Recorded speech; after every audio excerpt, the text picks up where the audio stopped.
Hi, everyone. Welcome to another episode of the Happy Even After podcast. So, I am here today to talk about not divorce, but diet culture, which is kind of a really fun conversation now that we're in the new year and everyone has New Year's resolutions that I'm sure have been forgotten. So, let me introduce you to my guest. Toni Marinucci is a registered dietitian with a master's degree in nutrition and dietetics.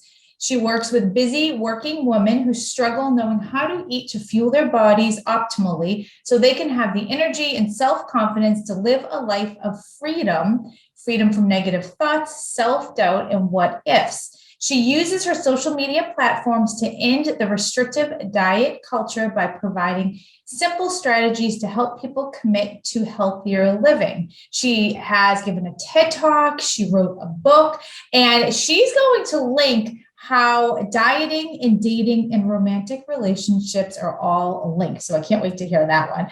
Welcome, Toni. Thank you so much for having me. I'm very, very excited to be here.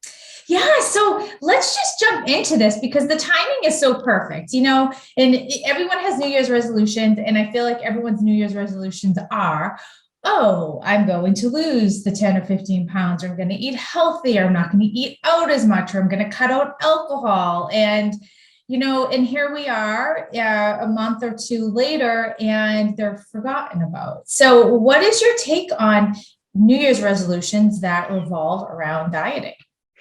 Yeah, well, I think a lot of people have the best intentions, but I think like anything, if we really want long-term results and we want to be able to be proud of our results, it's going to take time to develop. And a lot of our intentions sometimes become like going all in without any flexibility. They are a little bit too rigid. And so what a lot of people might struggle with that all or nothing mindset. And so I really help them to really find the balance within that. And you can have some structure without the restriction. You can have some guidance, some guidelines. And really also too, I think sometimes we're so focused on the outcome instead of being focused on the behavior. And people kind of lose sight of that. And so you can have a weight loss goal, that's fine, but we want it almost to be a byproduct of you just taking care of yourself better. Okay, so let's talk about that. Focusing on the outcome versus, which is what typically we do, right? Because we say we want to lose the X amount of weight versus the journey of getting there. How do you actually stop focusing on where you want to be and actually kind of enjoy the journey? It's hard. I wish it's easier said than done, but you really do have to fall in love with the process. One of the things I say a lot, and I actually say it in my book, is if you don't love the process, you'll be forever disappointed with your progress. And I think so many people are just waiting to be happy either when they lose the weight, when they get into a relationship, when they get the job, when they get the money, when they get the kid, when they graduate, whatever it is. And we're so focused on what's to come, we forget to what is it that we're doing now that's going to make us be able to enjoy that, right? And then keep it thereafter, because if you like the results that it's giving you, you're going to have to keep putting in that same amount of effort and work in order to get those results in return, right? So that's why it goes back to where you can have the best intentions and go all in on something. However, you're not going to always be at 100, right? So instead of being disappointed when you start to burn out and things aren't really working well, it's like, let's use that as feedback and let's, figure out what is it that we need to shift or do to continue to get the results that we're seeking, but not be so much focused on I'm only going to be happy if I get the results. It's almost learning oh, you know what? I actually really like the food I'm eating. I really like the workouts I'm doing. I have more energy. I have more bowel movements. My skin's clear. I'm happier. And that's so cool. Now I put on my pants and they actually fit me. How cool is that? Right. So it's kind of like a byproduct to it. And it's just a much more pleasant experience because especially with weight loss, it's so tricky. There's so many ups and downs. And especially with women, so many things get in the way of making it an easy process. So it's better to focus on the things that are working for us rather than working against us. I love that. And you just said so many things that I want to talk about, but one of the things in particular that really resonates with me is I've always been, if I'm going to do something, I'm going to do it hardcore and I'm going to do it perfectly. And I have learned over the past few years to drop that. And so when I show up now at the gym, if it's not the killer crush it type of workout, I'm like, that's okay. like, all right, it just, the weight wasn't moving today and that's okay. And it could have been my sleep or stress, or it could have been all of these factors. And I really let go of that feeling like it had to be perfect. And I think that that's similar to dieting too, right? In nutrition, of like having to be perfect all of the time.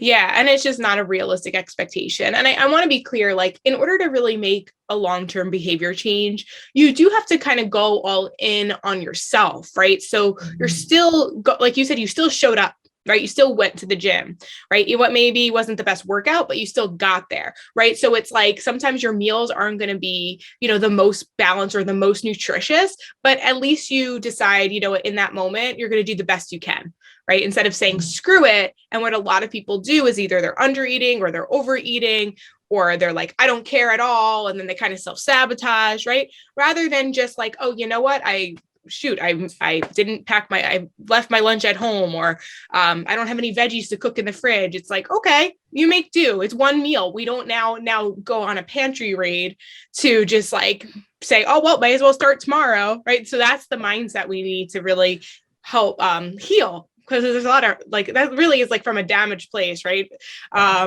And so we really need to kind of get away from that and really just focus on like, how can I do my best given the circumstances? And sometimes that's going to look quote unquote perfect. And most of the time it's going to look like, okay, it's pretty great. So full disclosure, I'm kind of laughing inside because right before I hopped on here, so I'm not a big bagel eater, but someone brought in my office, they brought bagels in, and I didn't have my lunch today because I usually pack it. And I was like, oh my God, I haven't eaten anything. I worked out this morning and I'm like, I have to eat something. And I ate the bagel. So I'm just kind of laughing because I'm like, oh, here I am coming on a podcast to talk about nutrition and health and all of that. But I think it's balance, right? That's such like a perfect example, because it's not like now you had 4 bagels. You had a bagel, right? You're going to still probably eat something later, right? Maybe you'll probably be hungry soon, right? So you'll probably have a nutritious snack, whatever. And then you have a balanced dinner and you just move on. You just keep going, right? And you didn't screw up because you had a bagel. That's where also with diet culture, the mind is like, you're not allowed to have carbs. You can't have this. You have to eat this time. You have to eat with this, blah, blah, blah. There's just so many rules. And the reality is we're all so unique, so individual. We all have different goals, likes, dislikes, food preferences, all the things that we have to kind of figure out what makes sense for me. Right. And I'm proud of you for eating something rather than not eating anything, because there's a lot of people out there with food fears, especially things like carbohydrates. And so now they don't eat anything. But then they go home and that's where the pantry raid happens, or that's where they are hangry, or they snap at their kids, or they are, frustrated with themselves, or then the cravings come. Because naturally, if your body is not getting what it needs, it's going to yell for what it wants, right? So it's going to be like, I want sugar, I want fried foods, I want salt, I want all the things. And there's nothing wrong with that, but it wouldn't be so loud if you just nurtured and fed your body consistently on a regular basis. All right. So let me ask you, what are the differences between men and women on their weight loss journey? Because my husband and I will have like debates about this. He'll be like, no, calories in, calories out. And I'll be like, yeah, but I'm a woman. I have like different things going on. So are there actually, or is that in my head? So no, it is a lot harder for women for weight. There's so many reasons, right? So first of all, men and women, for both of us, we're as mammals, we are not designed for weight loss. If anything, we're designed to help store fat. So if you're, we don't have, let me back up a bit. This is 2022 that we're recording this. Food is abundant, and we're a first world country. We're fully developed. Like, we have lots of things at our fingertips all of the time. But if you think about your grandparents, they probably didn't have food like that. They probably struggled to get that. And then obviously our ancestors way before that. So our bodies are designed to keep us safe because we didn't always have food available and abundant to us. So if food is scarce, our metabolism naturally will slow down to kind of compensate for that. Okay. Now, fast forward to today, our bodies are designed to store fat, yet a lot of people are trying to achieve weight loss, right? And so they're doing it by under eating. And yes, there is a calories in, calories out mentality to it. But then we also have to factor in hormones. We have to factor in sleep. We have to factor in stress. We have to factor in gut health. Like, there are other things that might slow down how much you actually burn. So yeah, it might appear that if someone who's like 30 years old, 5'7", 175, whatever, that they would lose X amount of calories and burn X amount of calories a day. And so they would need this amount of calories to intake in order to achieve weight loss. But it's not a perfect science. It just doesn't work that way. We're very complicated. And for men, weight loss is a lot easier most of the time, for also because they just naturally have faster metabolisms because they usually have larger, more muscle mass around their body. But either way, it's challenging for either party. But for women, it becomes a little bit more complicated, especially as you age. And it's because also women aren't also not as, they're usually less likely to do something like strength training, where we think like men are usually the ones lifting the weights, putting it down, whereas women are usually the ones in cardio. And I know that that's like a very blanket statement, and I know that that's not actually true, but I just mean like in society, that's what tends to get filtered down. And unless we challenge the narrative, that is where our roles get played, right? So it's important for us to realize that, either way, it's hard. Women do have it a little bit harder, especially when they get to the menopausal age. With that said, things can be done to make it easier. But I also want to back up just a little bit, if that's okay. Like, I actually come from a very more like body neutral approach. I actually don't think we have to be chasing weight loss all the time. And I think that if people, believe it or not, if they tried a lot less to lose weight, they actually would probably be more successful in general, right? If they said it more so focused on just like weight maintenance and healing their relationship with food and coming to like a consistent place and confident, or even just more comfortable, not before you can get confident in your body, just more comfortable with your body and appreciating what it can do for you. I think if everybody started with that baseline, the whole process of what they choose to do after that would be so much more simple. So how does one start on that journey? It takes time. First, you have to understand where it came from. So I'll just speak to my personal experience. And basically for me, I grew up overweight, very insecure, and I tied my weight to my worth very early on. It's actually why I wrote my book, Once Upon a Diet, because I was told from a very young age that if I didn't lose the weight, I would never get a boyfriend. So it was told directly to me that my size mattered in the fact that I'd be worthy of love. And then as I grew up in the 90s. So every sort of superstar I saw on the cover of a magazine was a very thin, no one in a bigger body was like being kind of shown and praised. If you watched any Disney movie, all the Disney princesses are that same hourglass shaped figure, and they're the one who gets the guy. And, so it was just like, I never got asked to prom, my sister did. She was younger than me and she was thinner than me. You know what I mean? So like things like that, you just start to pick up that messaging. And so you have to first understand where it's coming from and realize that it's actually not your voice. It's just something that you've been taught. But just because we might be taught one way, as we get older, we learn that that's actually that's not like the right way. That's actually not helpful at all, right? And we get older and we get wiser. So I think it's important for you to first kind of understand why that you're chasing this number on a scale or being smaller, because there is also times in my journey I've gotten to my quote unquote goal weight. And that's why when you're outcome focused, it can be really dangerous, because I would get to my goal weight and then I'd say, what was 5 more pounds? What was 5 more pounds? What's 5 more pounds? And it becomes like almost like innocently you have like disordered eating habits just because that's what diet culture is telling you. And then you become kind of obsessed with it. And now I was like borderline almost toying with an eating disorder, and it can get really tricky. And I know a lot of women and men too struggle with this. And it's all because for majority of my life, I was trying to prove that I was worthy of love, worthy of acceptance based off my appearance. Meanwhile, I was like this awesome character person inside. I didn't have to do any of that. And I had to go through that really disordered eating pattern and that path to finally realize, like, I'm not even doing this for me. I'm doing this for the boy who teased me when I was in the 5th grade. I'm doing this for my ex-boyfriend. I'm doing this for, someone once told me, they came into my office when I was a dietitian and they're like, you're overweight. How are you going to teach me how to lose weight? Like, it was just so cruel. Like, I was doing it for all these other people other than me. And when I sat with me, I was like, you know what? I'm happy in my curvy body. I love my body. Like, my body is awesome. It does so many great things for me. I'm fast forwarding a lot of healing, by the way.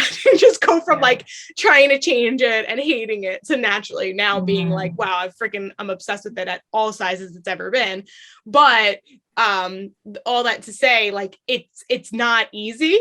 It's a long path, but through lots of therapy, if you work with a very confident, when I say confident, I mean capable dietitian, or someone who really can understand that it's so much more than just what you look like, and that food plays such a more role than other than just like helping you be healthy, right? Mental health plays a factor as well. But it definitely takes a lot of effort, a lot of healing, a lot of timing, and a lot of support.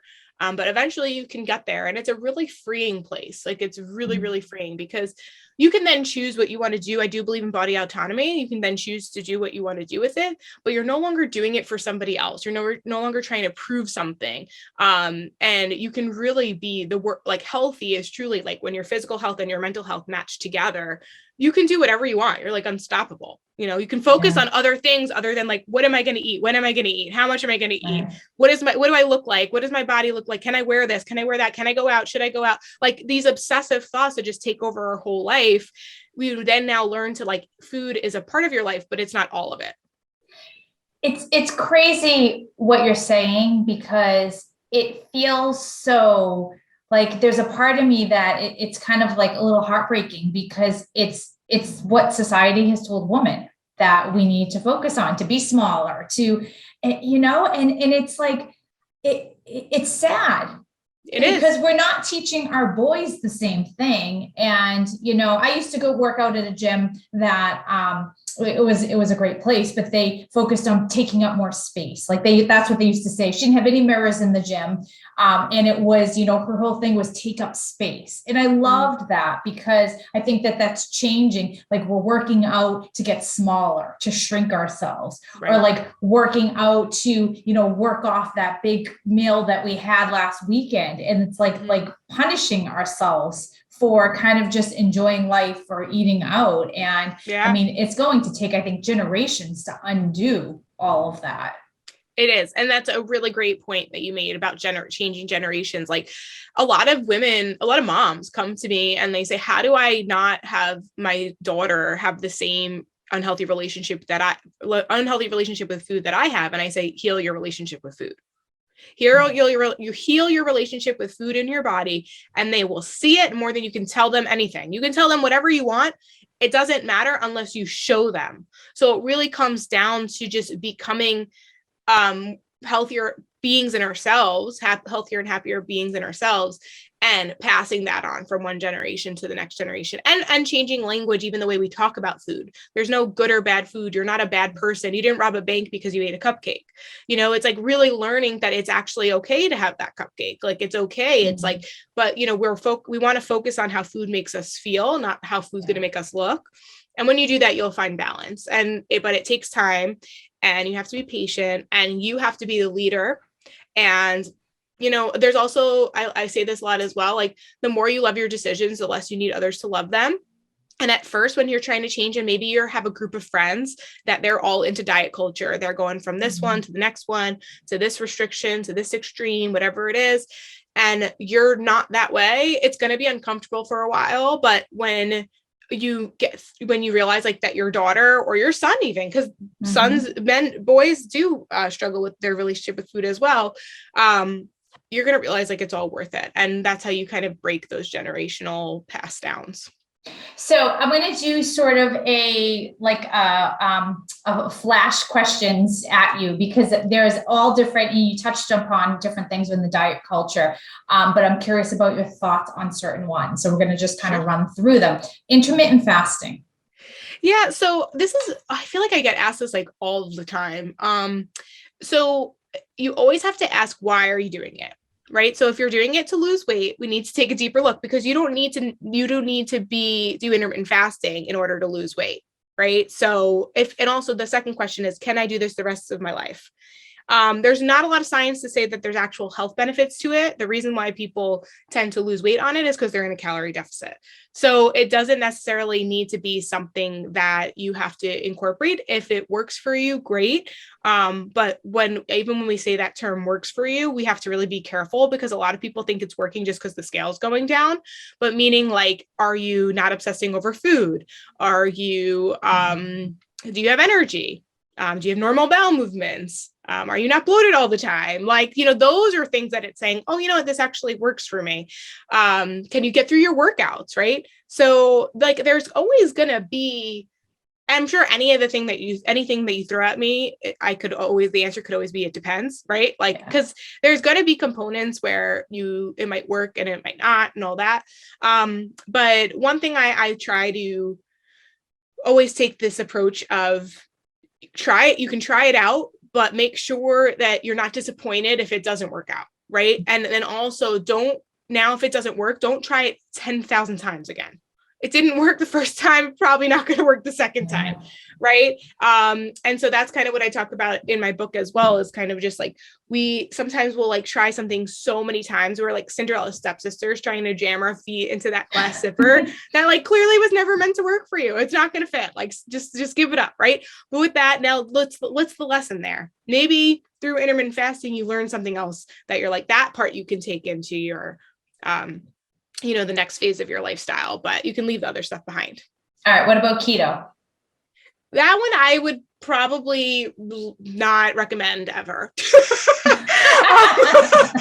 So the reason being, like most things, I take a really like pretty much a neutral approach, and I let people kind of try it out. But with keto, that's actually, so as a registered dietitian, what we're trained to do is we can help with what's called medical nutrition therapy. So we help people who have disease states like kidney disease, diabetes, high cholesterol, high blood pressure, celiac disease, cancer. Like, we are trained to be able to help to either prevent or treat the disease state with food in a multidisciplinary approach. And so the ketogenic diet is actually a diet that was designed for children with epilepsy, because carbohydrates trigger the brain.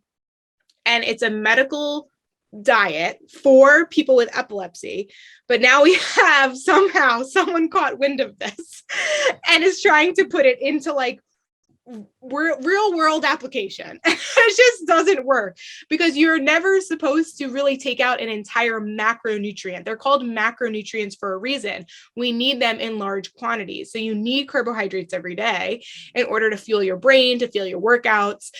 So what I often tell people is, I'm kind of, it's like if you have a friend who's about to go on a date with a guy that is like bad news, but like she just needs to get it out of her system. It's like, all right, I'm telling you, it's not going to work out, but if you want to just go on the date and see for yourself, go for it. But here's the lesson. Here's where you're going to learn. Like, he's not ready. He doesn't want marriage. Like, you're wasting your time. So basically with the keto, it's like, you're going to learn that like, maybe you need to start looking at where those added sugars are coming in, but you don't need to cut out fruit, and you don't need to cut out grains, and you can eat carbohydrates, but like, so you can go through it and put yourself through that torture for 3 weeks, or you can just decide, you know what, I'm going to just like not put a ton of sugar in my coffee. Like, I'm gonna like not always have the cookies after dinner. Like, it's okay for me to have it sometimes, but I'm not going to make a habit out of it. You know what I mean? So it's like, those are the lessons that I wish people kind of took from that without having to put themselves through the torture for no reason in the long run.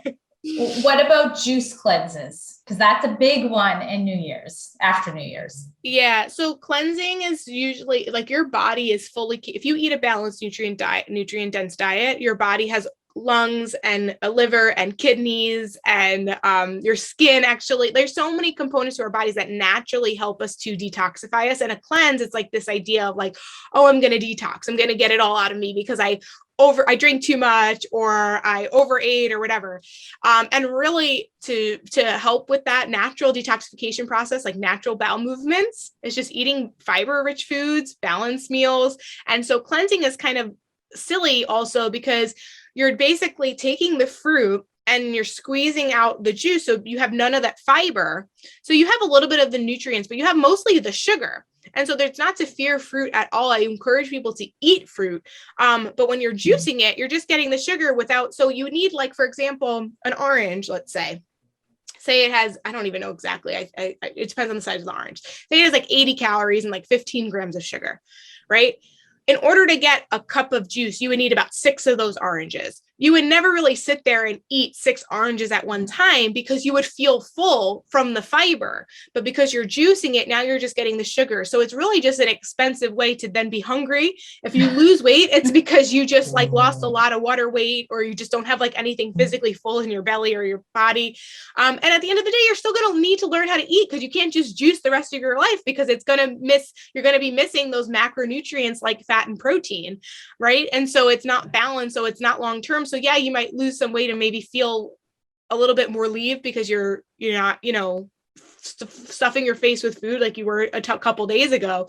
But you still at the end of the day need to learn how to eat. So once again, it's not a waste of your time unless it taught you something, but you might be wasting your time. Yeah. I mean, it's crazy because these are just 3 examples and there's so many other ones, but every single one of them, there is a consumer market for it. Yeah. Businesses have leaned in and offered products that are keto or juice cleanses that they'll ship you. And people are making money off of this, which brings us to the diet culture and everything you stand against.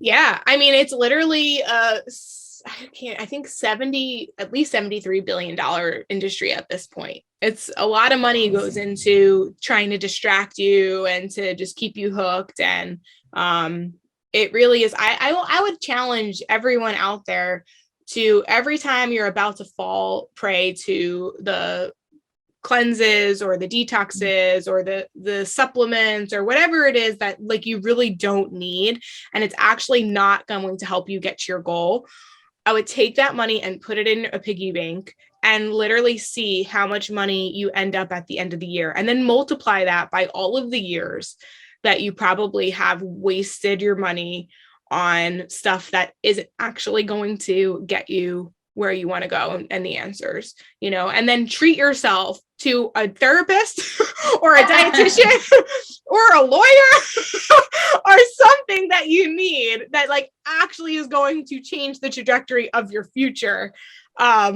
But not that stuff. Which brings me to my next question when you said a lawyer, because lawyer for the divorce, because the unhealthy relationship, see, it all goes back to divorce anyway. So yeah. Can you talk about how diet and your romantic relationship is linked? Yeah. I mean, so there's many places in which I can kind of share this, but I think the first part goes to even just like physical attraction. Whereas before you're even in a relationship, if you don't believe that you're worthy of true love because you feel like you're in a body size that you don't feel like that you're not comfortable at, let's say, you might then settle for like less than ideal circumstances. You might even enter a relationship with someone that really wasn't like, I did this for years. I had 2 long-term relationships with men that I really should have gotten out of before that honeymoon phase. When the honeymoon phase was over and things started going south, I stuck in it, but I should have left.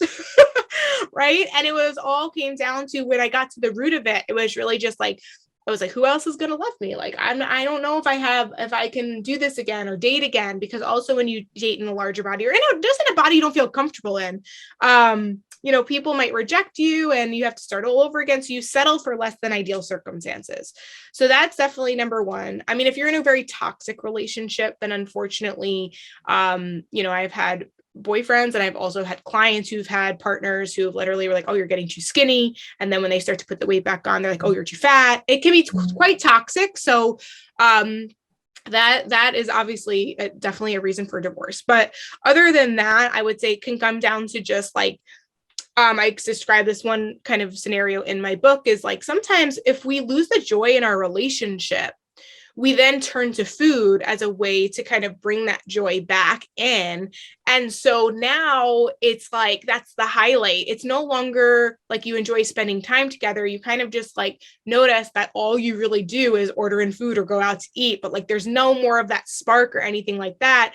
And as a result, then a lot of people will end up putting on weight. They put on weight too, because of happiness. And trust me, like That's another reason as well. But obviously what I talk about in the book as well is like, sometimes it's like, it's okay to end things because maybe you really just don't like it anymore. Right. And so that's a question you want to be asking yourself is, do I even like this? And just consistently you may have really loved it at one point. Like the honeymoon phase is always awesome. Right. But after that honeymoon phase, like, do I still like this? Do I even like this? And it's okay to either end the relationship or things might have to change, or you might have to pivot in what you're currently doing in order to stay happy. And that same thing goes with your food, is that sometimes something might have really worked well for you. You maybe really enjoyed certain meals, even certain ways of maybe you tracking your food was helpful for you at one point, but now it's stressing you out more than helping you out. So we throw it out, right? Yeah. So there's many different things that you can implement to make changes. But yeah, so I mean, there's a lot of different parallels, but that's why I wrote a book about it, because there's just so many. But those are like the few that just came into the top of my head. So you brought up tracking, and I don't want to let you go yet, because I'm curious as to your take on that, because I have done that over the years. Like sometimes I'll track and it's great initially, and then it stresses me out. I'm like, I can't do this. Like it almost makes me obsessed over it. And then I'm like, oh, this is when it's becoming unhealthy, when it's no longer just a tool to monitor. How do you feel about that? Exactly what you just said. Use it for when it's helping you. But if it's stressing you out, like I said, throw it out. Now with that, we want to take, what were the lessons you learned from tracking? Maybe you learned that, oh, you're a little bit more mindful, you're more intentional about your choices. You can still implement mindfulness and intention without a tracking system. Now, sometimes we get busy, things happen. So we do need to kind of bring it back in. So that goes down to like, what was your method of tracking? Because there are many methods. There are many ways to track. So maybe if you were doing something like numerical focus, like MyFitnessPal or Lose It, something like that, maybe it was too involved. Maybe it was just too much. But so maybe you need to go old school, like pen and paper, or the note section of your phone, or even taking pictures of your food and uploading it to an album or a journal or something. Or just like before you check in, just asking yourself, like, am I hungry? How hungry am I? And then when you're done, how do I feel? Am I going to be hungry in an hour? Or am I feel like I'm good? And so there's other ways in which you can bring awareness and intention without having to go like that all or like kind of going back to that all or nothing mentality, or something that might be like just too involved, because we have different stages in life and different goals, and there's certain things that work well for us and then don't. And it's okay to shift and to know that about yourself. Toni, let's talk about your book. Can you share the title of it and what it's about and how we can find it? Yeah. So it's called Once Upon a Diet. You can find it on Amazon.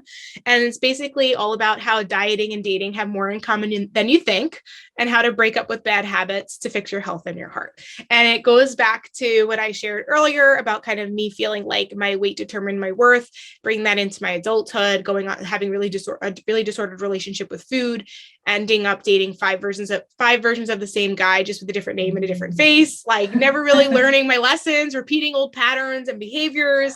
And you'll learn kind of how I broke free from that, and then how we also teach your clients to kind of break through those patterns from going from one diet to the next diet to the next trend to the next trend, hoping each one is quote unquote the one, and then being disappointed when it doesn't work out in the long run. So you can get it on Amazon. It's available in paperback, audio, or Kindle. And hopefully the lesson that you get from reading it is that it, regardless of the number on the scale or your relationship status, you can be both healthy and happy. I love that. Okay, final. Oh, where do we follow you? Oh, Instagram is probably the best. I am on like all the other platforms, but I would say Instagram's probably best, at tips_with_Toni with an I. And of course, that will be linked in the show notes. But final question. I'm putting you on the spot here. What is one of your favorite healthy meals that you like to make in a pinch? Ooh, okay. Healthy meals that I like to make in a pinch. I like a lot of them. I've really been into lentils recently. So I would say normally, I mean, oh God, it could be anything, but I'm just going to say what I've been having. I go through phases. So recently it's been, like mushroom, onion, and spinach sauteed with a little bit of lentils. And then I usually put any kind of protein on there, like a chicken or a fish. And then I always love a good little pesto sauce. It's like my favorite. Yeah. So it could be anything, but that's more recently what I've been making. It sounds delicious. So Yes. that I'll have to write that down when we hang up. So I have that and not another bagel after this interview. Toni, it was an absolute pleasure to chat with you. Thank you so much for sharing your wisdom with us. Thanks so much for having me.